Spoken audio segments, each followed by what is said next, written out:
Did you know that people with ADHD tend to be mentally younger than their chronological age? Now, it's kind of the same with autism. Not exactly the same. It's a bit varied when it comes to autism. So in another video, I'll discuss that. But for now, I'm just going to focus on ADHD. I have both, so I have an idea of where I'm going with this story. But anyway, so yes, now there's evidence that shows that people with ADHD tend to have a low a low brain maturation, all right? So essentially, as you grow older, right, your brain develops, you develop better functioning skills, social skills, awareness, and so on and so forth. And your behavior changes over time, right? When you're a child, you tend to be more impulsive, more hyperactive, which is very common with ADHD anyway, but all children are kind of like that. Anyway, you tend to be like that, and then as you slowly get older and you understand the world better and yourself and other people, then your behavior starts to almost mellow out. It becomes more defined, essentially, as your personality, and you're able to carry yourself in society in a completely different way. Now, people with ADHD, this evidence has shown that their brains at least appear younger, and I think the rule is about 30%. Usually people with ADHD seem to be about 30% behind their peers on their developmental executive functioning skills, okay? So that means, say, older children with ADHD might present with behaviors that are normally typical of someone younger than them, much younger even. I usually have a joke with my family and my friends, mostly my family, where I bring age into it, especially if it comes up as a subject. And I'll say, chronologically, I'm 25. Physically, I'm about 18. Mentally, I'm about 10. And then they always laugh because they know exactly what I mean. I think it's why a lot of the time ADHD seems to be associated with being immature. But it's not that. It's just your brain is taking more time to develop these skills because they're not coming as quick or as naturally as someone who's, say, neurotypical, okay? It's not as easy going. Your brain struggles to process information that their brain doesn't struggle to process. And for that, it just takes a bit more time. Now, a lot of the time, I've met people with ADHD who often feel very, very self-conscious and end up with low self-esteem, especially as they get older, because whether we like it or not, society seems to have this particular idea of how you should interact. And a lot of time, anxieties and such with ADHD and impulsivity come into play, and you make inappropriate decisions, or you misunderstand things very easily, which results in bigger misunderstandings, which cause bigger issues.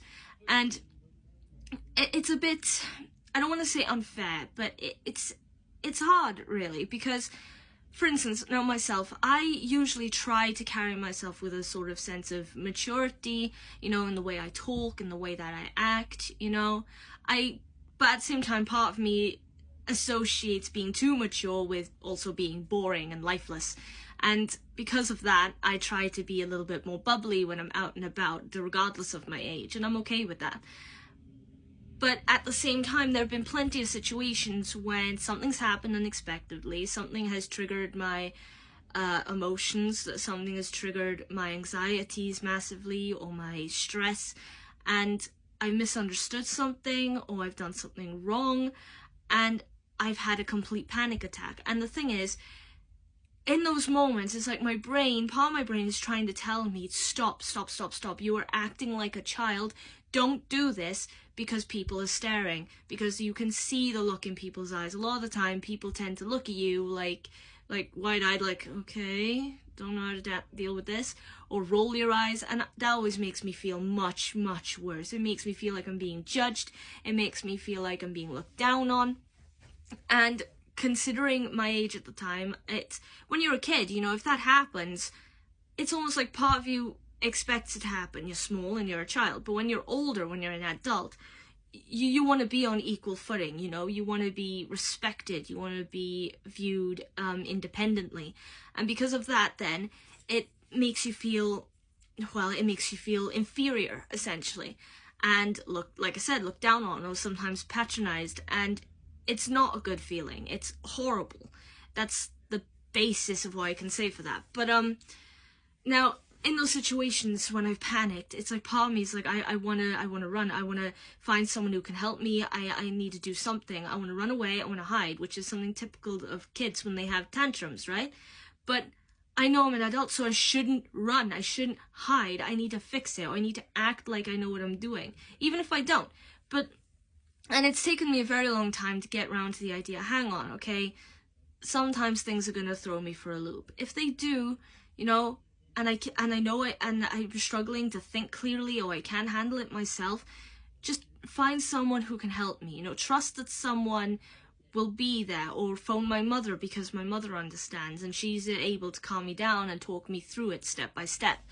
And at the same time realizing that, hang on, I shouldn't care so much what those people think, because they don't know me, they don't know what's going on in my head, they don't know how I'm feeling.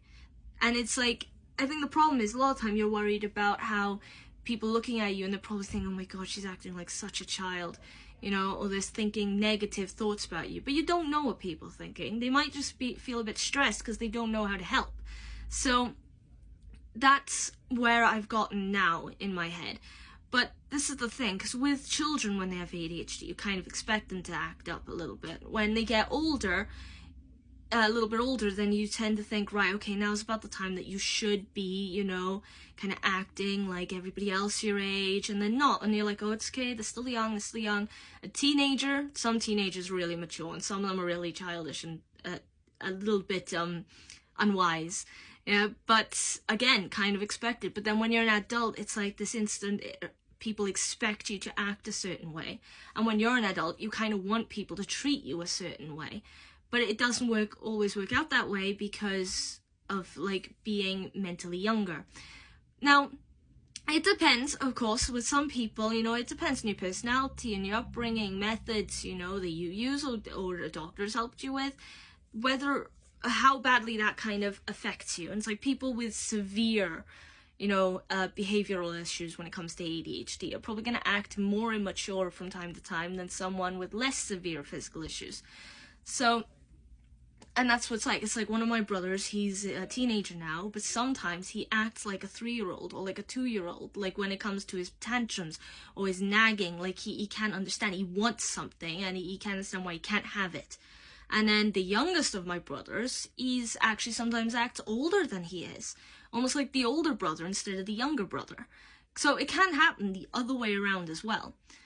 But this is the thing, a lot of it comes down to social pressure, you know, and it makes it difficult as well when already you feel like an outcast or an outsider when you have ADHD or autism, whatever neurodivergent issue that you have, because you already know that you're not functioning on the same level as everybody else, and people don't quite understand you. But it makes you feel more like an outcast when you struggle to interact or socialize with people your own age because you don't quite understand them. I was like that. People my own age were like a foreign concept, you know, but when it came to my little brothers or my cousins or like helping out the younger children in school, I was on the same level. I always got along with them really well. They always tended to kind of look up to me, but it was like I was on their level. Which is why these days I usually like specializing in trying to help kids because I can understand them, but I've also developed the maturity levels where I can take the authority role if I need to. So, yeah, but that's just what I wanted to discuss in this video. So, if you have anything to say on that, please put so in the comments. If you like the content, you want to see more, follow, like, I already said comments, subscribe to the YouTube channel, repost video, and in my next, I'm just going to talk about mental age and autism. Anyway, until then, see you!